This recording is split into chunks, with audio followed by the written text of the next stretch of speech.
Bem, pessoal, vou fazer mais um vídeo aqui de umas medicações que vocês mais perguntaram aqui. A gente tem uma playlist aqui sobre medicações e a prednisona foi muito perguntado sobre os riscos dela, né? Quem é diabético pode tomar, quem é hipertenso pode tomar, quais são os riscos dela, né? Se eu comprar sem orientação médica, né? Só para vocês entenderem, né?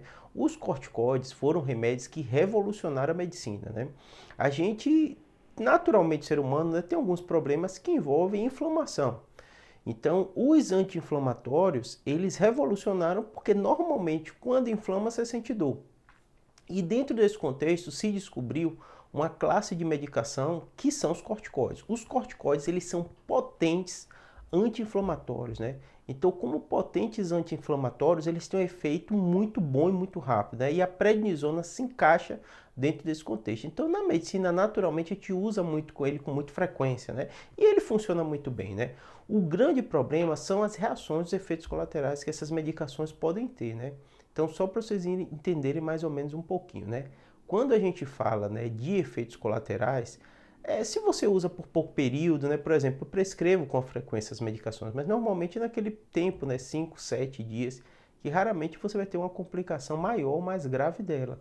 Nessas situações, raramente você vai ter algum tipo dessas complicações. Mas o que pode acontecer com ela, né? Os corticoides sistêmicos, que aí se encaixa a prednisona, eles agem no corpo inteiro. Então, por exemplo, se um paciente está com dor, né? Ou tem uma paralisia facial e você quer usar aquilo para desinflamar. Você quer usar especificamente naquele local que está inflamado para tentar melhorar. Mas você, por se tratar de um corticoide sistêmico, vai atuar no corpo como inteiro, como um todo, né?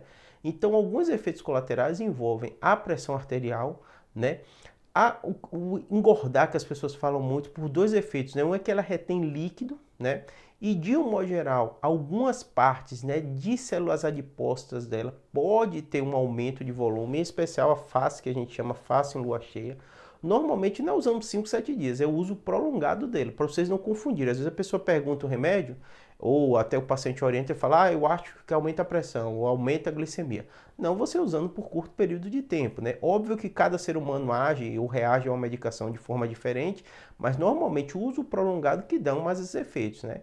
O diabetes ou descompensar um paciente diabético pode acontecer, a pressão arterial também, o efeito do corticoide sistêmico pode dar isso também, um aumento da pressão arterial, o ganho de peso, tanto por isso da gordura que falei com vocês, como por retenção hídrica de líquido, né? Pode dar acne, uma piora na pele também pode acontecer pelo corticoide, né? Fome, ele pode aumentar a fome, né? Pode dar insônia, pode dar nervosismo também. Todos esses efeitos, de um modo geral, eles têm duas, vamos dizer assim, agem de forma sincrônica em relação à dose, né? Quanto maior a dose, esse efeito pode acontecer mais, e também quanto à duração, quanto ao tempo, né? Normalmente, quando a gente usa, né, a gente tenta usar por um tempo mais curto, né? Normalmente não acontece essas consequências. As consequências é mais pelo uso prolongado da medicação. Mas de qualquer jeito, você deve estar atento. Toda medicação, seu médico que for orientar, não use sem prescrição. Esses remédios que funcionam muito bem para desinflamar, às vezes as pessoas que têm dor, ela começa a utilizar e usa de forma desordenada ou sem orientação médica. Esse sim é o grande preocupação, o grande prejuízo, porque você não vai ter um profissional te orientando sobre o uso dela, tá bom? Espero que tenha ajudado. Obrigado.